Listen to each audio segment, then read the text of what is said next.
um, what's it been like for you guys to get Zion at least back in the facility and then have him around? I mean, does it feel like it's a little bit, you can at least mention him a little bit while he's here? I mean, it's just good to have that camaraderie, really. Like, we like being around him, so hanging out with him, talking to him.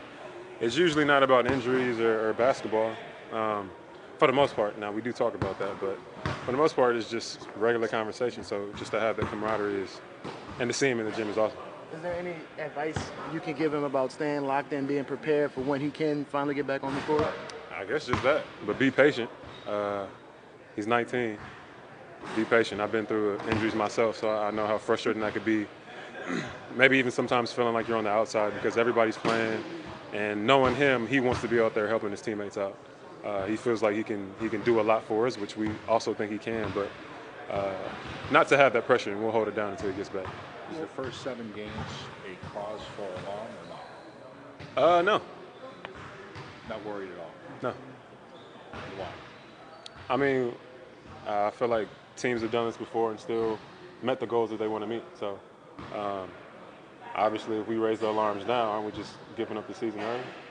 I mean, you don't want that, do you? I don't. I don't. Right. 75 games. So, I feel like we've been through something like this before. Slightly different team, but again, it's just adversity, something that you go through in the season at different times. So.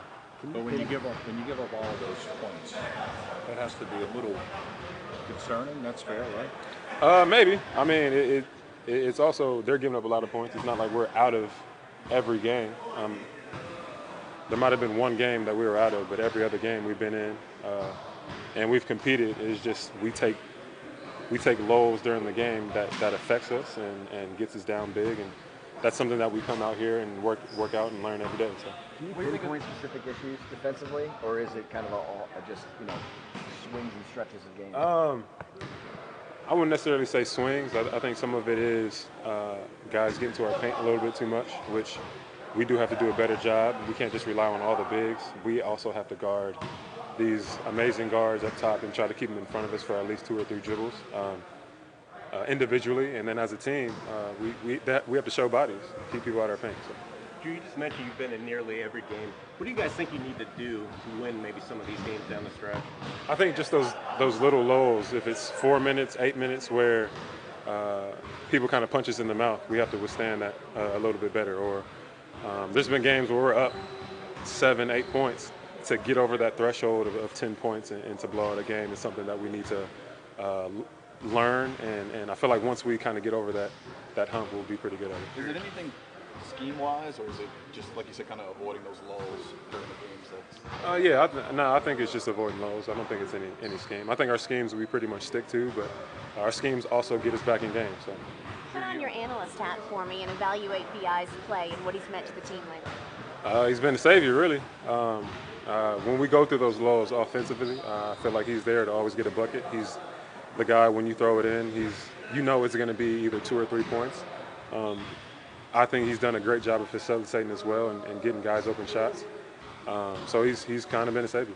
What's it been like kind of trying to find that balance between wanting to be the leader, be the guy for that team, but understanding that BI's, hot right now, he's got it going, so you might have to defer to him a little bit more? Oh, that's easy.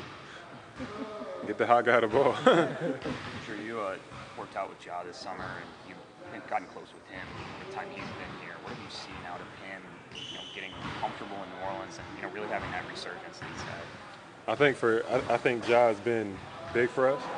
Offensively, I feel like he's gotten his confidence back to where when he first got into the league, and obviously from college he was that guy. But to come out here and do that is awesome. But defensively, I think from the summertime, just kind of going against us one-on-one and being able to kind of just sit down and guard guards is something for me that's been. I mean, I'm so happy for him because. Again, it's hard for me to guard people out here who are elite guards, but for somebody who's 6'11", 270, to move his feet and slide and still protect the rim and the arc is something I feel like is huge for him, but also helps us out tremendously. Is the leader of the club? Is there anything you can say at this point to the team, or do you think all of that's rah-rah stuff's kind of overrated? As far as a message to the team and all about getting. Oh, I think it's a message every day, especially here in practice. I feel like it's the biggest part. compete in practice is attention to detail. Not executing plays. Work on in practice is executing plays and attention to detail. So for me, it's always kind of been more action than words. If you know our group, the rah-rah stuff doesn't really work. It's more showing what you got and